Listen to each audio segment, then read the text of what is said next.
صلی اللہ علیہ محمد و آلہ اجمعین واللعنۃ الدائمۃ علی اعداء محمد و آل محمد اما بعد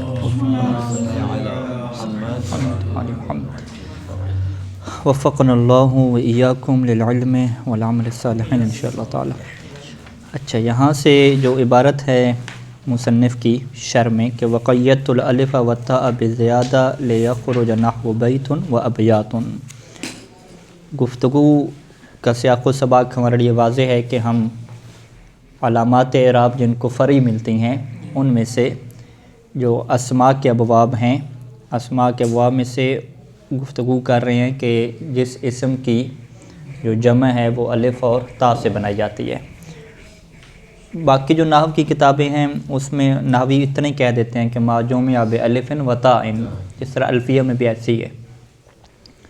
تو مصنف نے یہاں پہ اس کے ساتھ مزید قید لگائی ہے کہ ما جمع بالف و تاء، آگے کیا لگائی انہوں نے؟ مزیدتان، کہ الف اور تا دونوں کیا ہونے چاہیے؟ زائدہ ہونے چاہیے۔ ٹھیک ہے جی، مزیدتین ان صفت بنائیں گے، مزیدتین کہیں گے۔ تو یہ جو عبارت ہوتی ہے اصل عبارت یہ مصنف کی اپنی ہوئی ہوتی ہے لکھی ہے، یہ اپنی ہے نا، اور یہ جو اوپر یہ شاید بعد میں کتابوں نے لکھے، یعنی جنہوں نے مرتب کیا انہوں امین وغیرہ بنا دیے سارے، ان کو بھی مصنف کے مطابق لکھنا چاہیے، مصنف اس کے قائل ہی نہیں۔ ہاں، یہ انہوں نے خود اپنی طرف سے بنا کے لکھے، وہ جہاں یعنی مرتبہ نے سواد لکھا ہوتا ہے جہاں شرح اور روایت نہیں لکھا ہوتا، ہاں اس کے علاوہ ہاں، یہ جو میرے پاس نسخہ ہے نا جی اس میں نہیں اس طرح کیا ہوا۔ آپ کے پاس ہیڈنگ بنا، میرے پاس نہیں ہے، میرے پاس ہیڈنگ نہیں ہے۔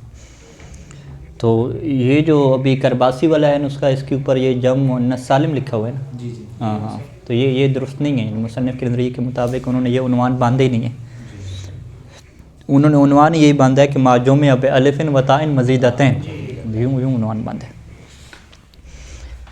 تو یہاں پہ جو گفتگو ہے کہ مزیدتین کی قید کیوں لگائی ہے جبکہ باقی نحوے مزیدتین کی، باقی جو نحوی حضرات ہیں مزیدتین کی قید نہیں لگاتے، تو انہوں نے کہا یہ اس وجہ سے لگائی ہے لیخرج نحو بیت و ابیات و میت و اموات۔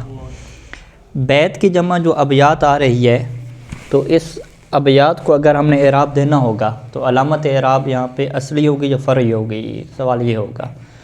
تو ہم کیا کہیں گے کہ ابیات کو اور اموات کو جو علامت اعراب ہے وہ فرعی دیں گے۔ یہ جو علامت فرعی یہاں پہ استعمال ہوتی ہے وہ فقط حالت، کون سی حالت میں؟ یہ حالت نسبی میں، فقط نسبی میں، فقط حالت نسبی میں جر دیں گے، باقی جری میں اور رفعی میں کیا ہے؟ اصل کے مطابق ہے۔ یہی ہم ابیات کی جو ہے وہ رأیت اگر ہم بناتے ہیں، ٹھیک ہے جی، یا قرأت ابیات، تو قرأت ابیاتن ہم نہیں ابیاتن پڑھیں گے یا نہیں پڑھیں گے؟ ٹھیک ہے، بیت کی جمع ابیات ہے نا، قرأت ابیاتن ہی پڑھیں گے، ٹھیک ہے۔ ابیاتن کیوں نہیں پڑھیں گے؟ کیونکہ اگر آپ کہیں کہ بھی جس کی جمع الف اور تا سے بنائی جاتی ہے، تو بیت کی جمع الف اور تا سے بن رہی ہے، جب بیت کی جمع الف اور تا سے بنی ہے تو قرأت ابیاتن کی بجائے ابیاتن نہ پڑھیں، کیونکہ یہاں پہ نصب کی علامت کیا ہوتی ہے؟ کسرہ ہوتی ہے، ٹھیک ہے، کسرہ ہوتی ہے نیابۃ عن الفتحہ۔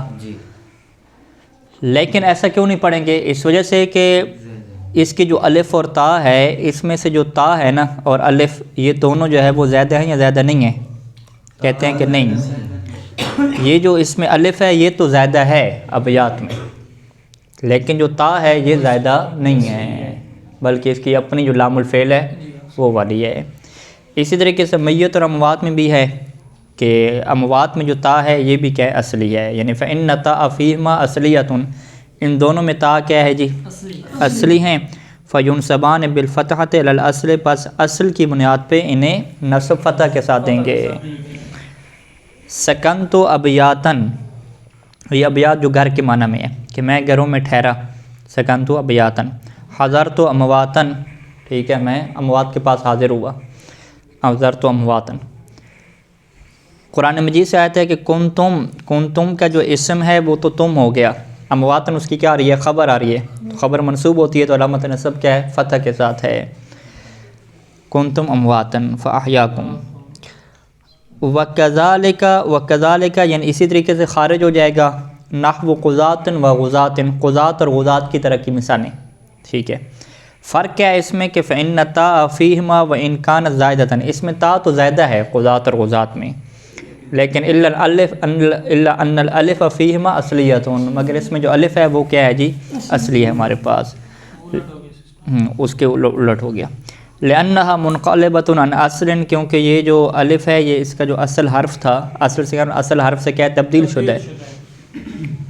الا ترى، کہ آپ نہیں دیکھتے کہ ان الاصل قضیۃ، کہ قضات کی جو اصل ہے صرفی اعتبار سے وہ قضیۃ ہے، اور غزات کی اصل کیا ہے غزیۃ ہے.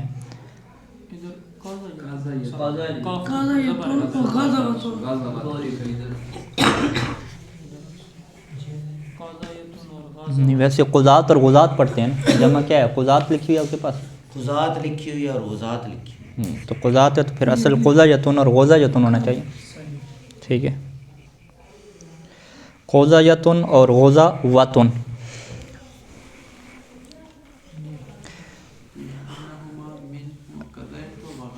ہاں اب یہاں پہ کہا کہ قضیۃ میں یا کیوں آ رہا ہے اور غزوۃ میں واو کیوں آ رہا ہے. کہتے ہیں کہ اصل میں جو ہے وہ جو اس کا لام الفعل ہے نا قاضا یا کا، وہ لام الفعل یا ہے، اور جو غزوہ کا لام الفعل ہے وہ واو ہے. یہ کہاں سے پتہ چلا؟ لأنها من قضیت و غزوت، کیونکہ یہ قضیت اور غزوت سے ہے، تو قضیت میں یا آ رہا ہے اور غزوت میں کیا ہے جی واو آ رہا ہے. اچھا قضیۃ کے بعد پھر کیا کریں گے جی؟ قضیۃ میں ہم کیا دیکھتے ہیں کہ واو اور یا متحرک ہیں. فلما تحرکت الواو والیا، واو اور یا متحرک ہیں. وانفتح ما قبلہا، اور ان کا ما قبل بھی کیا ہے مفتوح ہے. تو اب یہاں پہ صرفی قانون جاری ہوگا کہ واو متحرک ما قبل مفتوح الف میں بدل جاتا ہے. اسی طریقے سے یا متحرک ما قبل مفتوح یہ بھی الف میں بدل جاتا ہے. تو قول بتا الفین، تو ان دونوں کو تبدیل کر دیا جائے گا دو الفوں میں. فلذالک، اسی وجہ سے ینصبان بالفتحۃ علی الاصل، اس کو اصل کی بنیاد پہ ہم کیا دیتے ہیں فتح دیتے ہیں، کیونکہ یہ الف کیا ہے اس کی اصل ہے. رأیت قضاتن پڑھیں گے اور غزاتن پڑھیں گے. ٹھیک ہے، غازی کی جمع غزاتن جو جنگ سے بچ جائے. یہ جمع مؤنث سالم کی بلا ہم نے اس کو اعراب فری دے رہے ہیں نسبی حالت میں، تو آئے گی پورا جمع مؤنث سالم فری حالت ہوگا بغیر اس میں فری حالت. ہاں جمع سارے آ جائیں گے، سارے مثالیں سب. جمع مؤنث سالم کے اصل میں یہاں پہ انہوں نے تعریف کریں نہیں چھیڑی، اس کی تعریف میں لمبی بحث ہے. ٹھیک ہے، ہم تو پھر اعراب فری اسی کو دے رہے ہیں، ہم یوں کہیں گے نسبی حالت میں فری حالت ہے باقی میں نہیں ہے. پھر سوال کیا ہے؟ سوال یہ کہ بلا کہ بھی جمع مؤنث سالم نے بنایا سے فقط نسبی حالت کے لیے فری اعراب دے رہے ہیں اسے، تو باقی حالت تو نہیں ہے پھر باقی مسئلہ ہے. یعنی ہم یہ کہیں گے کہ جمع مؤنث سالم میں فری اعراب ہے لیکن مکمل نہیں ہے، فقط اور فقط نسبی صورت میں. یعنی یہ 2 in 1 ہے. اس کی بعض حالتوں میں اس کو اصلی علامت اعراب ملتی ہے اور بعض حالتوں میں کیا ہے علامت فری اس کو ملتی ہے. تثنیہ اور جمع میں لیکن صاحب کتاب نے قبلہ کو قید تو نہیں لگائی. نہیں، وہ شروع سے گن لیں. 4 ابھی ابواب ہمارے مکمل ہوئے نا. پہلے سب سے پہلے اسماء ستہ تھا، یہ تو تینوں میں کیا فری ہیں نا. ٹھیک ہے، تینوں میں فری اس وجہ سے ہیں کہ تینوں میں حروف آ رہے ہیں اور حروف کیا ہیں فر ہیں. دوسرے ہمارے پاس کیا تھا مثنیٰ تھا. ٹھیک ہے، مثنیٰ میں بھی تینوں کیا تھے فری تھے. تینوں کیسے فری تھے کہ رفع اس کی الف کے ساتھ تھی، نصب اور جر ایک سے زیادہ یا کے ساتھ تھی. اس کے بعد آئی جمع مذکر سالم اور اس کے ملاقات، تو یہ بھی تینوں فری ہو گئے نا. کیوں؟ اس کی رفع واو کے ساتھ ہے اور نصب جر یا کے ساتھ. چوتھے نمبر پہ ہمارے پاس آیا یہ جمع مؤنث سالم، یا دقیق تعبیر کیا ہے کہ ما جمع بالف و تاء مزیدتین. تو اس میں جو ہے وہ تینوں کیا ہیں وہ فری نہیں ہیں، فقط نسبی جو ہے نا یہ کیا ہے علامت فری ہے، جبکہ رفعی اور جو جری ہے حالت ہے اس کی وہ اصل کے اوپر کیا باقی ہے. علامت فری کی 2 قسمیں بناتے ہیں، ایک مدرجہ فری ہوتی ہے، ایک مدرجہ نہیں ہوتی. نہیں، علامت فری نہیں، آپ یوں کہیں کہ وہ اسماء جن کو فری اعراب ملتا ہے اس کی 2 قسمیں ہیں، کیونکہ علامت فری تو ایک ہی ہے نا. وہ فعل بھی آگے آ رہا ہے کہ کیونکہ غیر منصرف بھی بتا رہے ہیں اس میں فقط جری. پھر کلمات اوپر رکھ لیں آپ. یوں اگر آپ کیٹیگری تقسیم بنانے جائیں، آپ کہتے ہیں وہ کلمات جن کو جو علامت اعراب ہے فری ملتی ہے اس کی دو قسمیں ہیں. پہلی قسم کہ جس کو تینوں میں فری ملتی ہے, دوسری کہ جس کو تینوں میں فری نہیں ملتی. مزید بھی آپ تقسیم بنا لیں کہ علامت فری جن کو ملتی ہے حروف میں یا کیا حرکات میں. جن کو حروف ملتی ہے ان کو الگ کر لیں, حرکات والوں کو الگ کر لیں. تو تقسیم کسی طریقے سے آپ بنا سکتے ہیں, اس میں کوئی ایشو نہیں. یہ جمع مؤنث سالم اور ما جمع بالف بتائیں فرق ہے ان دونوں؟ اس میں یہ فرق ہے نا کہ کیونکہ ما جمع بالف وتان مزیدین کہیں گے تو اس میں جمع مؤنث سالم کے علاوہ بھی باقی چیزیں آ جائیں گی.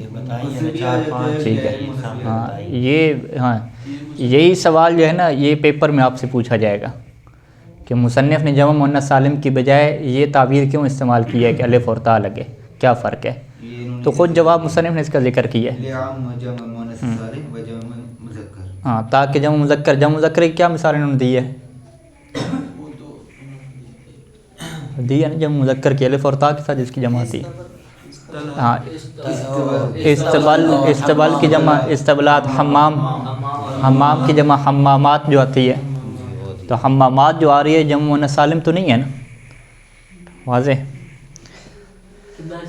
ٹھیک ہے کہ ما جمع بالالف والتاء زائدتان یکون جمع مذکر او مؤنث وما سلم فی قید المفرد وما تغیر جلب اعراب الفرع. یہ تو یہاں پڑھا کتاب میں پورے کا تعریف اس کی لکھ دیں. نہیں سیدھا لکھیں ما جمع بالالف والتاء مزیدتان بس. یہاں انہوں نے پڑھا ہے, آگے شارٹ کٹ میں کیا ہے, تغیر بھی پڑھا ہے, اصل بھی پڑھا ہے, یہاں لکھا ہوا ہے علامت فی بنیت الواحدہ. اچھا آگے چلتے ہیں, یہ بحث واضح ہے, اس میں اتنا زیادہ الجھنے کی ضرورت نہیں ہے. پانچواں جو اسم ہے جس کو علامت اعراب جو ہے وہ فری ملتی ہے, اس اسم کو کیا کہتے ہیں, اس میں غیر منصرف کہتے ہیں. ٹھیک ہے, ساتھ متن میں کیا ہے, مالا ینصرف ہو, کہ جو غیر منصرف ہوتا ہے. غیر منصرف کا قانون ہمارے پاس فعل کی طرح کا قانون ہے.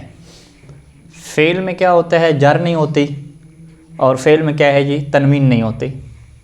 فعل کے اندر یہ دو چیزیں ہیں نا, فعل کو کبھی جر نہیں لگتی اور فعل کو کبھی تنوین نہیں لگتی. تو اس میں جو غیر منصرف ہے اس کے حالات بھی کیا ہیں, فعل کی طرح کے ہیں.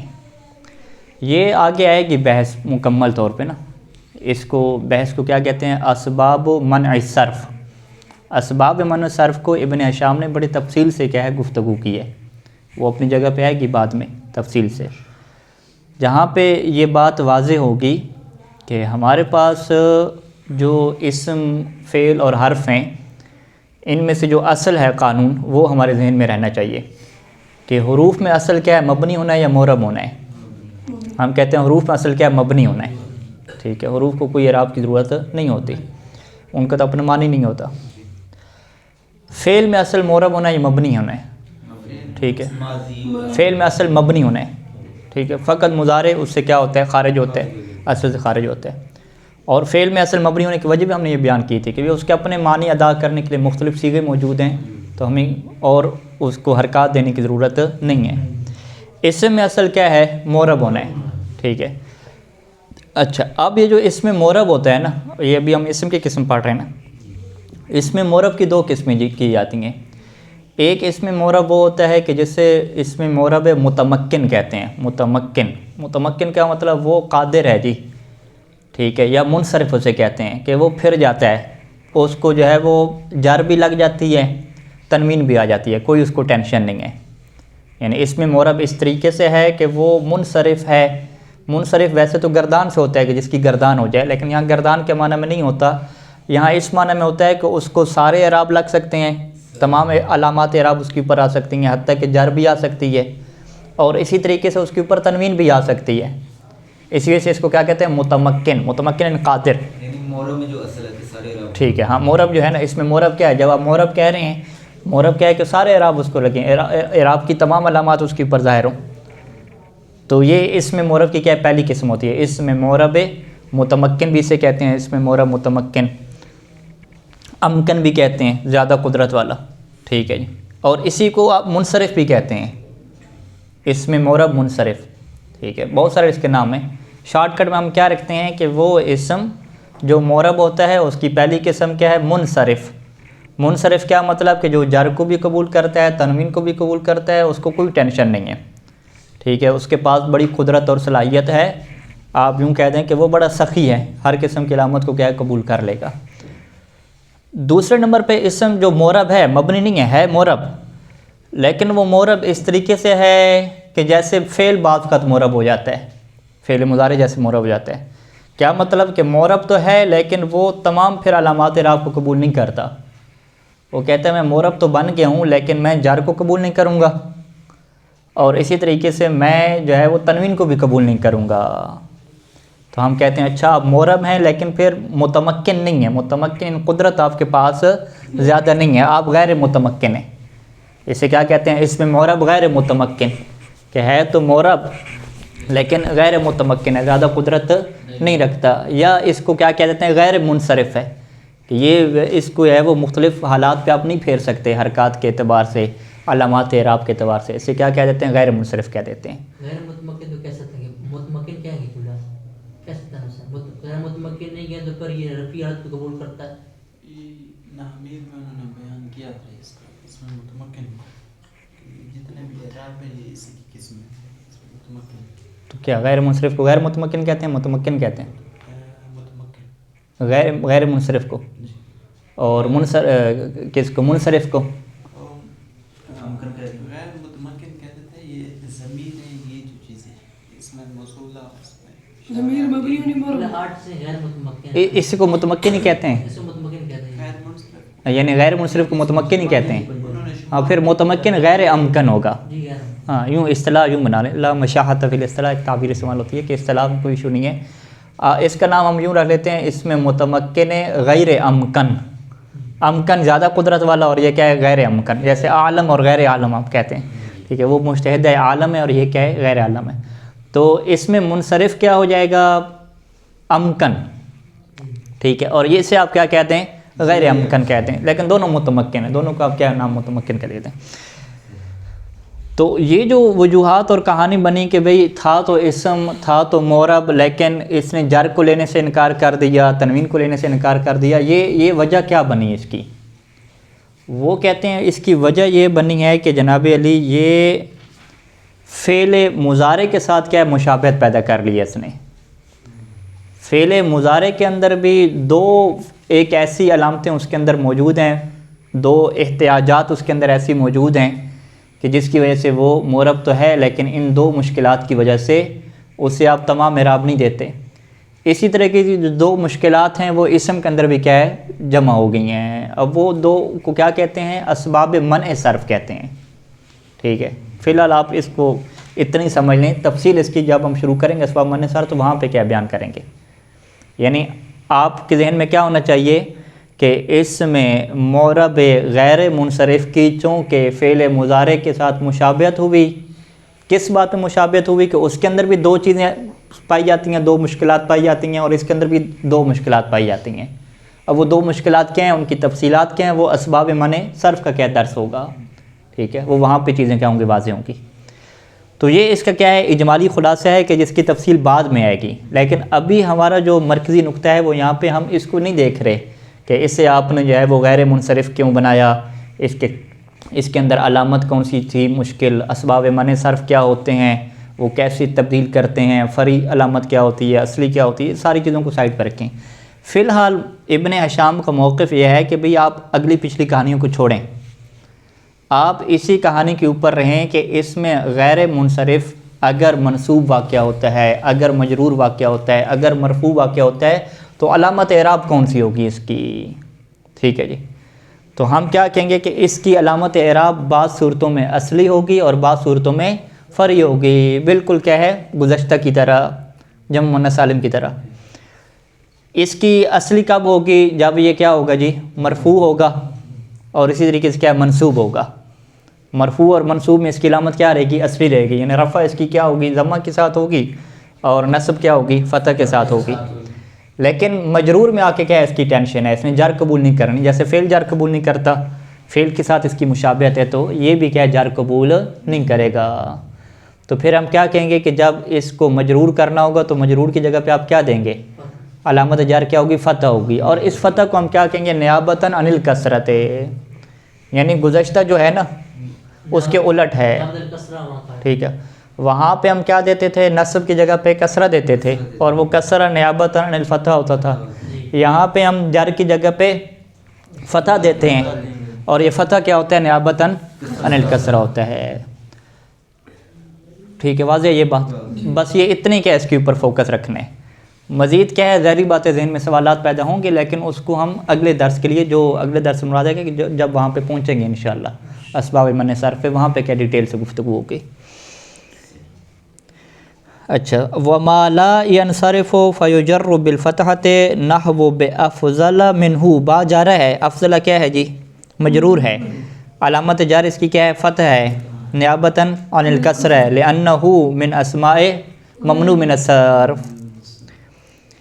الا معل، مگر جب الف لام اس کے ساتھ لگے گی تو اب فعل کے ساتھ جو شباہت اس کی تھی نا وہ ختم ہو جائے گی، کیونکہ فعل کے اوپر الف لام نہیں لگتی.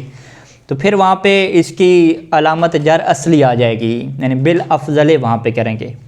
اول اضافت جب آپ اسے کیا کریں گے؟ مضاف کریں گے تو بھی اس کی فعل مضارع کے ساتھ شباہت ختم ہو جائے گی، فعل تو مضاف نہیں ہوتا. جیسے بافضلکم، واضح؟ تو اس کا مطلب کیا ہے کہ یہ علامت فرعی بنتی ہے، لیکن بڑی شروط ہیں اس کی. ٹھیک ہے، ان شروط میں سے پہلے نمبر پہ تو یہ ہے کہ یہ جی مجرور ہونا چاہیے، دوسرے نمبر پہ کیا ہے جی؟ مضاف نہیں ہونا چاہیے، تیسرے نمبر پہ کیا ہے جی؟ الف لام اس کے اوپر نہیں ہونے چاہیے. اس طرح کی شروط اس کو دیں گے تو تب جا کے اس کو کیا ملے گا؟ علامت فرعی کیا ملے گی. الباب الخامس مما خرج عن الاصل ما لا ينصرف، پانچواں باب اسم کا جو اصل سے خارج ہوتا ہے وہ ما لا ينصرف ہے. ما لا ينصرف کی تعریف کیا ہے؟ وَهُوَ مَا فِيهِ عِلَّتَانِ مِنْ عِلَلٍ تِسْعٍ، کہ جس کے اندر 9 علتوں میں سے 2 علتیں فرعی پائی جاتی ہوں، 2 علتیں فرعی. او واحدۃ منہا، یا ان 9 علتوں میں سے ایک پائی جاتی ہو کو تقوم مقامہما، کہ جو 2 فرعی علتوں کے قائم مقام ہوتی ہوں. یہ اس میں غیر منصرف کی تعریف ہے. اس کو مزید ہم کھولیں گے انشاءاللہ کہ یہ علت فرعی کا کیا مطلب ہوتا ہے، اس کی وجہ سے یہ کیوں ہو جاتا ہے. اگرچہ الفیہ میں تفصیل سے گفتگو آئے گی، لیکن مصنف کے جب اسباب من صرف کی گفتگو پڑھیں گے تو وہاں پر بھی چیز کیا کریں گے انشاءاللہ واضح کریں گے. فی الحال ہم نے اتنی فوکس کرنا ہے کہ ما لا ينصرف کیسے کہتے ہیں؟ جس میں 2 علتیں موجود ہوں، 2 فرعی علتیں موجود ہوں، یا ایک علت ہو جو 2 کے قائم مقام ہو، کہ جس کی وجہ سے اس کی شباہت فعل مضارع کے ساتھ بنتی ہے اور اس کو اوپر جر نہیں آ سکتی. فالاول، اول کی کیا مثال ہے کہ 2 فرعی علتیں ہوتی ہیں. فاطمہ کی مثال ہے. 2 فرعی علتیں کون سی ہیں کہ ایک تو یہ معرفہ ہے اور دوسرا کیا جی؟ مؤنث ہے. وہما علتان فرعیتان، اور یہ دونوں علتیں فرعی ہیں. کہاں سے نکلی ہیں؟ تنکیر اور تذکیر سے نکلی ہیں. تنکیر یعنی نکرہ کی فرق کیا ہے؟ معرفہ ہے. مذکر کی فرق کیا ہے؟ مؤنث ہے. یعنی نکرہ کو اصل بناتے ہیں، اس کی فرق کس سے بناتے ہیں؟ معرفہ کو بناتے ہیں. اصل مذکر کو بناتے ہیں اور اس کی فرق کس کو بناتے ہیں؟ مؤنث کو بناتے ہیں. تو یہ وہاں پہ انشاءاللہ تفصیل سے بحث آئے گی. دوسری مثال ہمارے پاس مساجد اور مصابیح کی ہے. فإنہما جمعان، یہ دونوں جم ہیں. جم کے علاوہ دوسری کیا ہے؟ کہتے ہیں کہ والجمع فرع عن المفرد، اور جم کس سے فرع ہوتی ہے؟ مفرد کی فرع ہوتی ہے.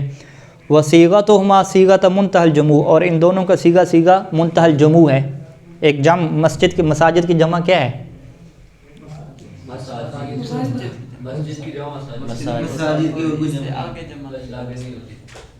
منتہى الجموع ہے. بس ایک ہی جمع ہے، آگے نہیں ہے اس کے؟ نہیں. اچھا،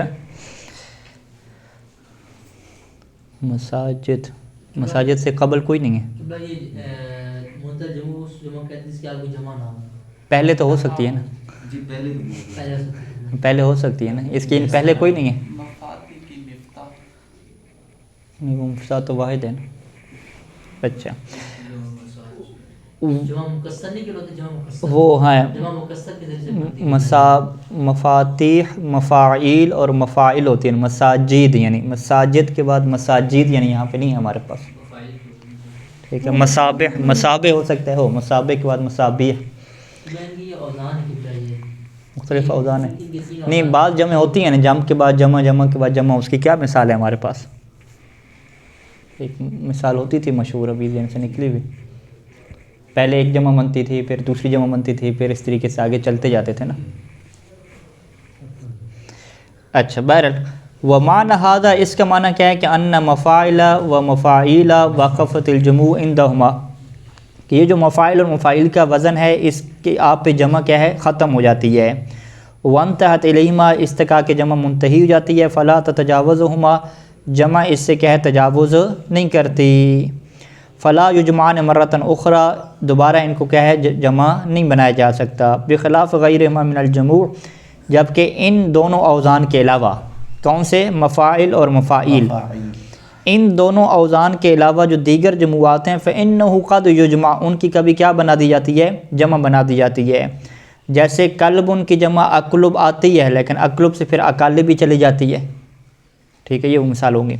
فلسن جو سکے یا چھلکے کے معنی میں، اس کی جمع افلس آتی ہے، پھر افلس سے کیا ہے فلوس بھی کیا بن جاتی ہے، یعنی اکلب بھی کہتے ہیں اور اکالب بھی کہتے ہیں. ولا یجوز فی اکالب، پھر اکالب جب وزن آ گیا تو اس کے بعد پھر کیا اس کی جمع نہیں بن سکتی. اسی طریقے سے اعرب سے اعارب ہے، تو اعارب کی پھر کیا آپ مزید جمع نہیں بنا سکتے، جیسا کہ آپ اکلب کی اکالب بنا سکتے تھے. آصال کی جمع کیا اسائل ہے، تو اسائل کے بعد کیا آپ مزید اس کی جمع نہیں بنا سکتے. فکأن الجمع قد تکرر فیہما، تو جب جمع منتہی الجموع میں کیا ہوتا ہے کہ گویا کہ جمع کا اس میں کیا ہوا ہے جی تکرار ہوا ہے. جب جمع کا تکرار ہوا ہے تو ایک جمع دو کے کیا مقام ہوگی؟ فنزل لذالک منزلۃ جمعین، تو اسی وجہ سے اسے دو کے کیا مقام رکھ دیا گیا. اسے کیا کہتے ہیں کہ ایک علامت ہے اور دو کے قائم مقام ہے. وکذالک صحرا و حبلہ، اسی طریقے صحرا اور حبلہ ہے، اس میں تانیث ہے اور تانیث تذکیر کی فر ہے. وہو تانیث لازم، اور یہ تانیث کیا لازم ہے. منزل لزومہ منزلۃ تانیث انسان، اس کا جو لزوم ہے نا اس کو قائم مقام قرار دیا جاتا ہے تانیث ثانی کے. تانیث ثانی کے کیسے کیا مقام قرار دیتے؟ ابھی کچھ بتائیں تو صحیح، آج تو مصنف بڑی سپیڈوں میں کہتے ہیں کہ وَلِهَذَا الْبَابِ مَكَانٌ يَأْتِي شَرْحُ فِيهِ انشاءاللہ تعالی. ٹھیک ہے، مصنف کہتے ہیں کہ اس باب کے لیے ایک مکان ہے کہ جہاں پہ اس کی شرح کیا ہے انشاءاللہ ہے گی. تو لہٰذا آپ بھی سپیڈوں کے اوپر ہی رہیں کیونکہ اس کی جگہ کیا ہے آ رہی ہے. ہاں یہ سپیڈ آگے. اب اس کا حکم کیا ہے؟ وَحُكْمُهُ أَن يُجَرَّ بِالْفَتْحَةِ، اس کا حکم کیا ہے کہ فتح کے ساتھ جر دیں گے جو کہ کسرہ کی نیابت میں ہوگی. حَمَلُوا جَرَّهُ عَلَى نَصْبِ، یہاں پہ انہوں نے جر کو کیا ہے اس کی نصب کے اوپر حمل کیا. کما عکس ذالک فی الباب السابق، گزشتہ باب میں کیا الٹ کیا تھا نا. ٹھیک ہے جی. تقول، آپ کیا کہیں گے؟ مررت بفاطمہ کہیں گے، مررت بمساجدہ، مررت بمصابیح، مررت بسہرا کہیں گے. فتفتحها کما تفتحها اذا قلت رأیت فاطمہ ومساجد ومصابیح. بس اب یہاں پہ آپ فتح دیں گے جیسے کہ آپ فتح دیتے تھے رأیت فاطمہ اور مساجد وغیرہ میں. قرآن مجید کی آیات میں بھی یہ چیز موجود ہے. وَأَوْحَيْنَا إِلَىٰ إِبْرَاهِيمَ کا، ابراہیمہ کا، اسماعیل، اسحاق، یعقوبہ، یہ سارے کے سارے مجرور ہیں. ٹھیک ہے، لیکن اس کے باوجود اس کو جر نہیں آ رہی کیونکہ یہ اسماء غیر منصرف ہیں. یعملون لہو ما یشاء، من لگ گیا لیکن من محاریبہ اور تماثیل آیا. یہ چونکہ جمع ہیں، جمع منتہی الجموع ہیں، اسی وجہ سے ان کو کیا لگی جی کسرہ ان کو نہیں مل رہا ہے نا. ٹھیک ہے، علامت جر کیا آ گئی؟ فتح کی صورت میں آ گئی. صلی اللہ علی محمد و آلہ اجمعین.